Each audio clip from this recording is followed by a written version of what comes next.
Your social media isn't safe anymore. Every single scroll, every like you give, even your private messages, someone is watching it all. They know your deepest secrets. They know exactly what you're afraid of. And now, they're starting to use it all against you. The real question you should be asking yourself is, what will you do when they finally stop hiding and step out from the shadows? Think about that. Stay safe and follow. I had always been careful about my online presence. I posted occasionally, but never overshared anything personal. It was late February 2026 when it all started. I received a notification that I had a new friend request on a social media platform I barely used. The profile picture was blurred, generic, and there was no mutual friend. Curious, I accepted it. Immediately, a strange feeling settled in my chest. The account started liking my old photos, ones I hadn't posted in years. At first, I thought it was normal, just someone digging through my profile. Then, I noticed something chilling. The account had started posting videos that looked exactly like me. The videos were not recorded recently, but seemed like a distorted compilation of clips I had shared over time. I panicked and checked the profile. It claimed to be me. Every post, every story, every photo was designed to make it look like I was living a life parallel to mine. At first, I tried reporting the account, but the platform said it complied with all regulations, and there was nothing illegal in its activity. I couldn't believe what I was seeing. Friends started messaging me. They asked why I was acting differently in the videos. They said I was doing things I didn't remember doing. I tried showing them the difference, but the account had already deleted comments and adjusted captions to make it more believable. It was like someone knew every detail about my life. Then the videos started appearing in public feeds. People I didn't know were tagging me, sharing clips, asking questions about events I had no memory of. It felt like reality was bending around me. The account seemed to predict my day. I would go out for a coffee, check the app, and there it would be a video of me walking into the same cafe 5 minutes ago. I began to feel unsafe. I didn't know if someone was following me in real life, or if my digital self had become a ghost haunting me online. The next day, I decided to go offline. I deactivated all my social media accounts.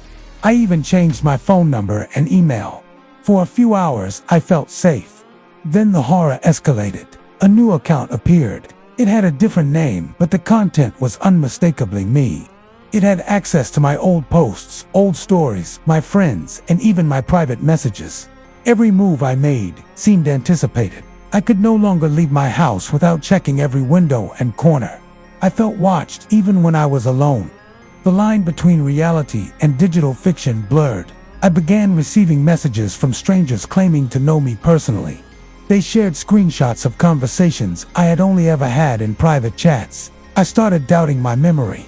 Was I really losing my mind, or was this some sick experiment? I contacted a cybersecurity expert.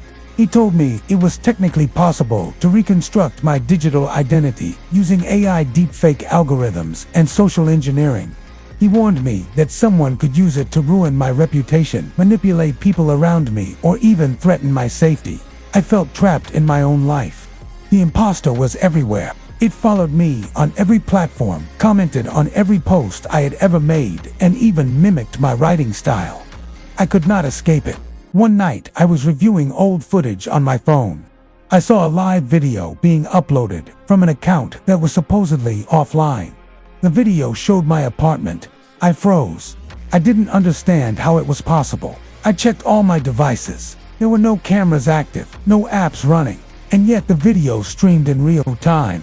Someone or something was inside my life, inside my home, without my knowledge. I started sleeping in different rooms, unplugging devices, even blocking windows. The imposter adapted. It began posting content, showing my exact location, even when I moved. It started fabricating events like fake conversations with people I knew, meetings I never attended, messages I never sent. Friends began to question my sanity. Family started avoiding me. I felt isolated, constantly paranoid. One morning, I woke up to a video showing me asleep in my bed. The timestamp read 3:17 a.m., the exact time I had woken up in panic the night before. I checked my locks, windows, doors, everything was secure. I realized then that this wasn't just online harassment. Imagine your life, every memory, every connection, every single thing that makes you, you. Now, imagine someone else starts living it, not just impersonating you, but actually becoming you. This isn't just a story about a stolen password. It's about a stolen life. Meet Alex. He was just a regular guy. Until one morning, he woke up to find his digital footprint being erased and rewritten by an invisible hand. His social media accounts started posting photos from places he'd never been, with friends he'd never met. His bank account was active, but not by him. At first, he thought it was a sophisticated hack, a prank even. He frantically tried to regain control, changing passwords, calling banks.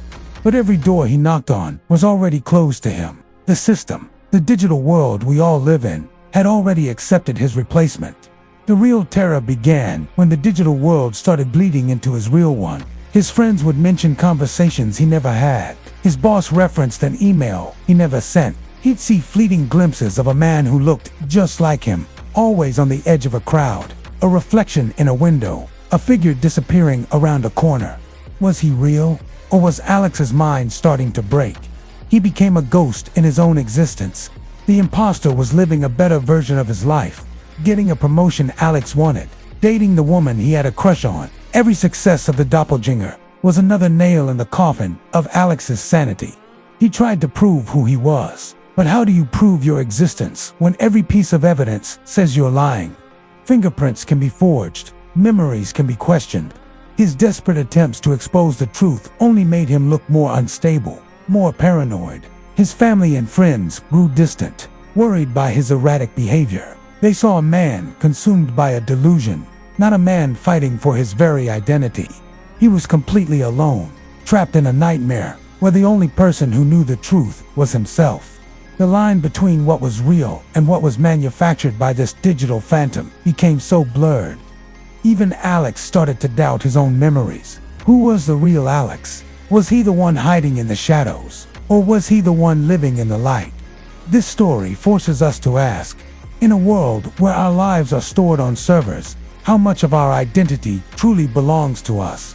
Thanks for watching.